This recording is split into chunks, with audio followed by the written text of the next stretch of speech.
child athletes. When did you first understand your childhood was actually a job with no pay and no exit? For me, it was the morning a man in a windbreaker showed up poolside while my father was recording my third set of sprints before school even started. I was 10. I was a swimming prodigy, which is what my parents called me in the meet programs, on the club's sponsor page, on the flyers with my face next to a stopwatch graphic. What I actually was their college fund with goggles. The gate to the pool deck rattled. My father clicked off his stopwatch and pointed at the bleachers. Sit. Towel around your shoulders, let me handle this. My mother slid an energy bar into my swim bag. The display one, always sealed, never eaten during taper weeks before a big meet. Then she walked over to the gate. Child Protective Services. We received a call from the meet's certified trainer. The trainer.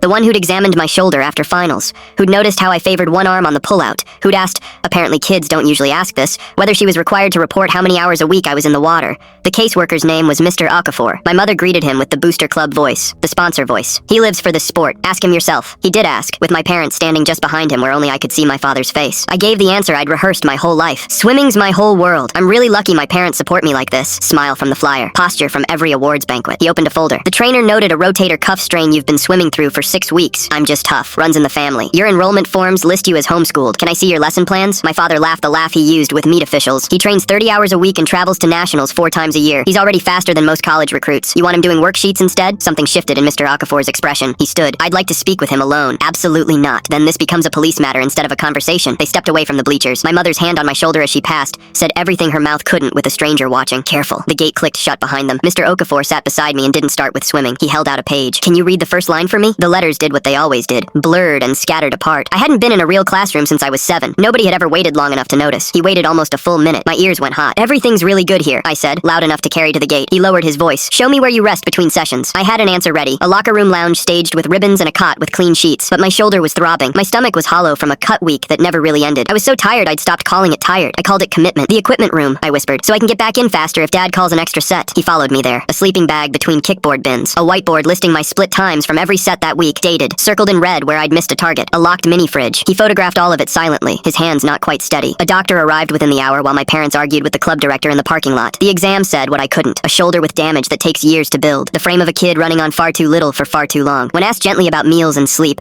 I answered honestly for the first time in my life, and watched an adult write my ordinary answers down like evidence, because they were. Through the door I heard the rest. He can't read a full sentence. He sleeps in a supply closet. He's terrified of disappointing you. And my father, on the record, said the sentence that ended everything. That's what it costs to make Olympic trials. He can rest after. I moved in with my uncle that night, permanently within a year. A judge placed my earnings in a trust my parents can't touch. I'm 15 now. I read at grade level after 2 years with a tutor named Rosa, who cried the day I finished my first whole book. I still swim twice a week, just for me now.